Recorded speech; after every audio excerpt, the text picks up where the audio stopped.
been in the hospital for nearly 4 months now. She's alert and knows what's going on, but her movement is limited, and there are times she has to be heavily medicated because the pain is too intense. Her attorney, Matthew Hoffman, told me it's been a struggle, but it's a miracle she's even alive. Tragic, yet she's incredibly fortunate. Most cases of necrotizing fasciitis, they're not alive. Ashley Cope is alive and fighting in the burn unit at University Medical Center.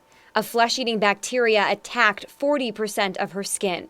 Now she's in phase 2, skin grafting. She had a very large skin graft attempt on her back, which has extensive damage. And unfortunately, she went into septic shock. She spent the last month recovering from that so doctors can try again. Ashley's already had 18 surgeries. The future involves more surgeries, more time in the hospital. This all started from a hospital visit. November 26, Ashley went under the knife for a medical cosmetic procedure.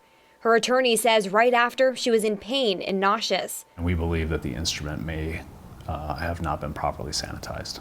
Matthew told me the next day Ashley's surgeon gave her IV fluids and told her to go to a freestanding ER. That's where she was diagnosed almost immediately with sepsis, yet held for 9 hours. The only treatment for flesh-eating bacteria is surgery. The longer you wait, the worse it spreads, and the more flesh you will lose. Matthew said doctors eventually transferred her to a hospital that owns the freestanding ER. Even though it's 8 times further away than a full-service hospital right up the road. Matthew wouldn't tell me which hospitals and ER Ashley used, but he said she started doing better once doctors at UMC started treating her. They're literally heroes in this case, and then also just the strong will of Ashley. Support from her family helps too. You know, I've visited her many times at UMC, and there's always family and friends there.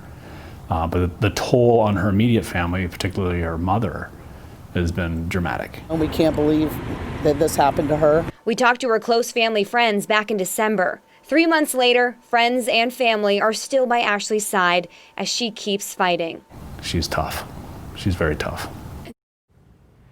Matthew told me he is working on taking legal action for medical malpractice, fraud, and neglect.